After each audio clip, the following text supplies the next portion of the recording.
In a world filled with calamity and disaster, how can we as a species prepare? How can we survive? Welcome back to the show. That's Matt behind the camera. I'm Ben. Most importantly, you and Scully are here, which makes this stuff they don't want you to know. And this week, we're looking at something that is controversial, to say the absolute least about it. This is a topic that you have asked us for months, maybe, I don't know, what do you think, Matt? Years? Years. We've heard about it on email, Facebook, Twitter. We're conspiracy stuff at both of those, by the way. Here's the question. What is a crisis actor?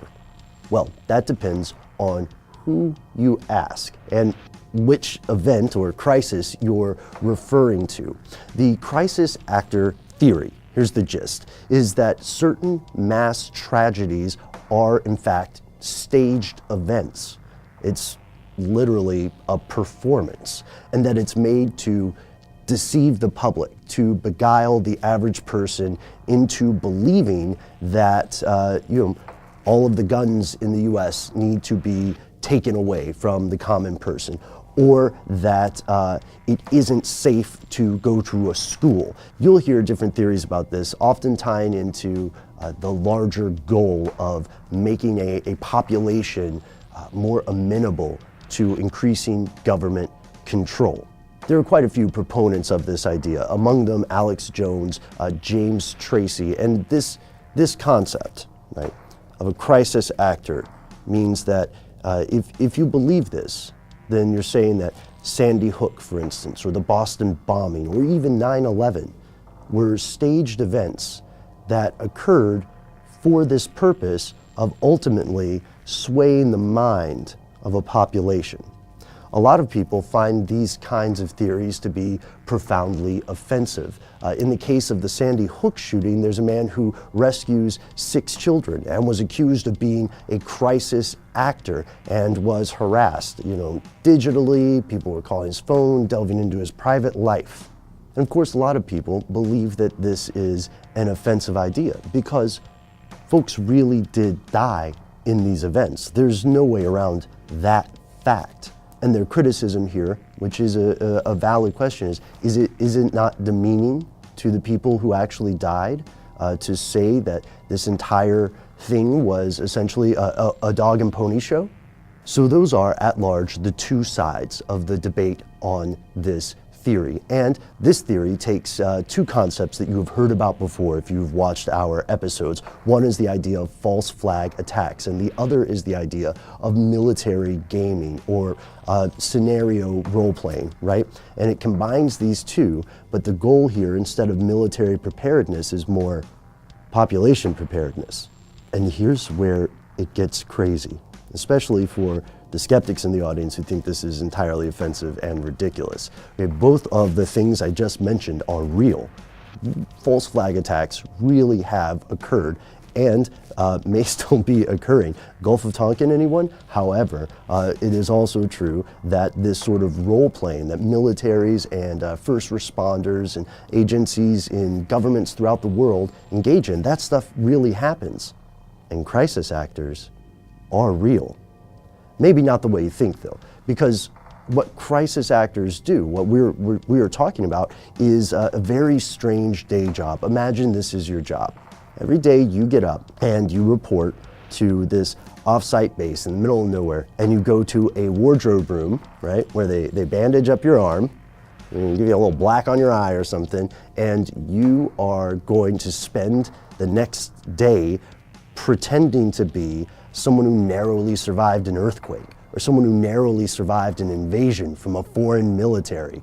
This stuff really happens. I know it sounds like LARPing. I know it does. And in a way, it is.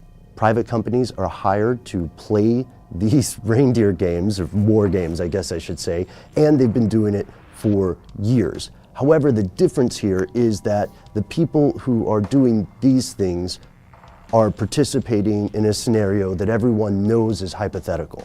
Either side of whatever red-blue team stuff is going on, all the bystanders, the real crisis actors, the ones that are proven to exist and might be working as you watch this video, think of them like real-life versions of non-player characters in Fallout or Skyrim or something. They're NPCs, and they only have a certain amount of choices they make and things like that. However, taking this idea and saying that there are paid performers in actual tragedies, or tragedies that people who believe in crisis actors would argue are staged, taking it to that level requires a lot of proof.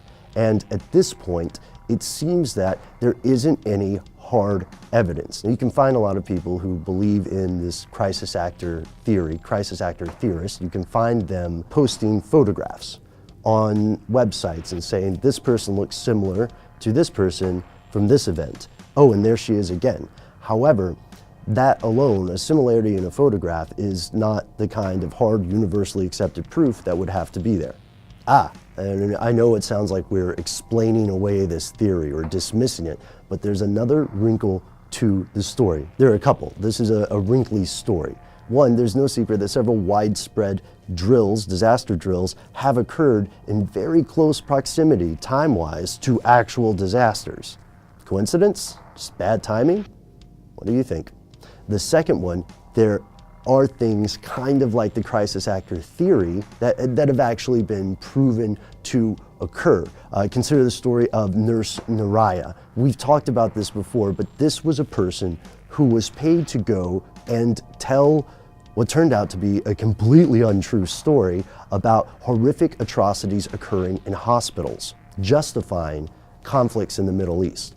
Later, it turned out that not only was Nurse Nariah not a nurse, but that she was the daughter of an official who was prosecuted on the side of war in the Middle East. Things like that have occurred before. It's a murky world where there's this intersection between PR and propaganda and power. So the big question is then, how far does this go? That's what we're going to be looking at in our audio podcast this week. We're going to explore the various theories regarding Sandy Hook, San Bernardino, the other various mass shootings and disasters that we've heard about recently. And we're going to do it in the most respectful, objective way possible. We hope you'll tune in, and we hope to hear from you. So let us know what you think about this whole theory. Is there anything to it? Is it a bunch of bunk? Is it offensive? Or something else? Let us know in the comments. Thanks so much for watching. Stay tuned. We also have a live show once a week that Facebook, for some creepy corporate reason, won't let us tell you about. It's on Periscope. So if you follow us on Twitter, where we're conspiracy stuff, you can also see Matt, Noel, Scully, Steve, myself, a couple of different surprise guests every week, Fridays, 4 p.m. Eastern Standard Time. And as always, if you have an idea for a show, if you want to contact us, but you don't like the whole social media brouhaha, then of course, write to us directly. We are conspiracy@howstuffworks.com.